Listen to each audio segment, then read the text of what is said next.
अस्सलाम वालेकुम दोस्तों, तुसीं देख रहे हो हसीन पंजाब टीवी तो मैं तुहाडा मेज़बान अमीर हमजा। दोस्तों सब तो पहले अपने चैनल हसीन पंजाब टीवी नूं करो सबसक्राइब ते नाल लगे बैल दा बटन दबाओ ताकि साडी हर नई आने वाली अच्छी और बेहतरीन वीडियो साडे वीरां तक आसानी नाल पहुँच सके और तुसीं वीडियो देखो सब तो पहले। अज जनाब अपने वीरां भरावां वास्ते एक शाहकार तोहफे दी वीडियो लैके हाज़र होए हैं। दूजन मज की वीडियो लैके हाज़र होए हैं जनाब। दूसरा सुबह इस मज ने सुना माशाल्लाह, कद बड़ा, मत्थ जिन्ना कद, लाम बड़ी जनाब, एक हड्डी, खुड्डा पुट्ठा माशाल्लाह कैमरे की नज़र है वीरां दे सामने आ। मंजी डह सकती है जनाब कंड दे उत्ते मझ दी, पिछों चौड़ी ते अगों बरीक धौन देख सकते हो माशाल्लाह, किड्डी लंबी, लाम बड़ी है माशाल्लाह, 7 तो 8 फुट लंबी है तो जनाब, पूरा मुठ दा थण और सोहणियां विरलां। हवाना कैमरे की नज़र है वीरां दे सामने आ। घरेलू जानवर है, किसी व्यापारी कोल नहीं खड़ा।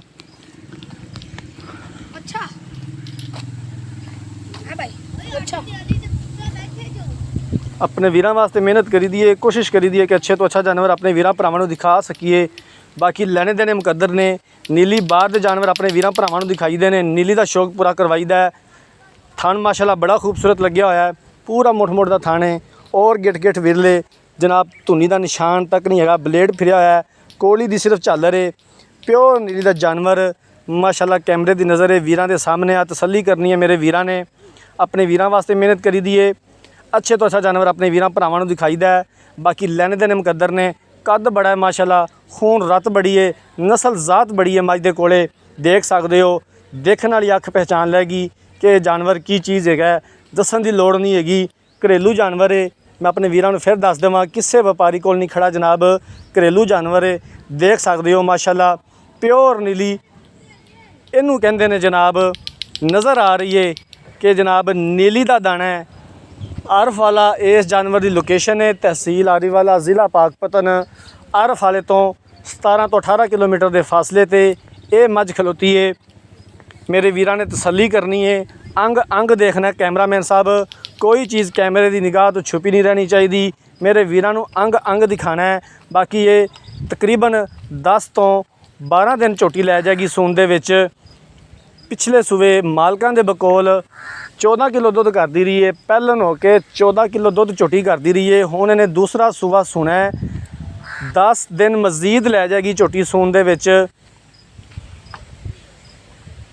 थना दी, पिछे दी, हवाने दी हर तरह की मुकम्मल गारंटी है साडी भी ते मालकां दी भी। सूह दा डोडा चुकेगी, बूथी देख सकते हो माशाल्लाह, कच दे गिलास च पानी पी सकती है झोटी। लम्मी बूथी है माशाल्लाह, काठां विच सिंह मोड़िया होया है, धौन बड़ी लंबी है जनाब, पिछों झोटी चौड़ी ते अगों बरीक। 21 आरां वाला जानवर है, पूरे आर ने जनाब झोटी दे विच।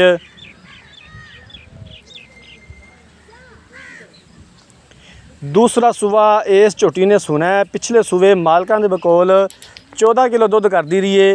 हुण जनाब थना दी, पिछे दी, हवाने दी हर तरह की मुकम्मल गारंटी है साडी भी ते मालकां दी भी। 6.5 लाख रुपया इस जानवर की डिमांड करते हैं। 6.5 लाख रुपया इस जानवर की डिमांड करते हैं। दीद प्यार हो जाएगा, वो असीं इंशाअल्लाह ताला करवावांगे। बाकी जानवर मेरे वीरां ने देखना है माशाल्लाह, कद बड़ा है, लाम बड़ी है झोटी दी। इस तरह का कद काठ कट किसी जानवर नूं लग्या हुंदा है। घरेलू जानवर है, मैं अपने वीरां नूं फिर एक बार दस देवां कि घरेलू जानवर है। दूसरा सूबा इस झोटी ने सुना है। पिछले सूबे मालकां दे बकोल 14 लीटर दुध कर दी है झोटी। 6.5 लाख रुपया इस झोटी की डिमांड करते हैं। दीद प्यार हो जाएगा और असीं इंशाअल्लाह ताला करवावांगे जितों तक हो सकिया। अगर किसी वीर भरा ने जानवर खरीदना है, रब्ता नंबर 0312 612 2054, 0312 612 2054 इस नंबर पर व्हाट्सअप बनी है। अगर साड़ी अज वाली वीडियो पसंद आए, वीडियो को लाइक तो शेयर ज़रूर करना है, यह साड़ी खसूसी रिक्वेस्ट है। जिंदगी रही तो मिलांगे एक नई वीडियो के नाल। अपने मेज़बान अमीर हमजा ने दो इजाज़त। अल्लाह हाफिज़।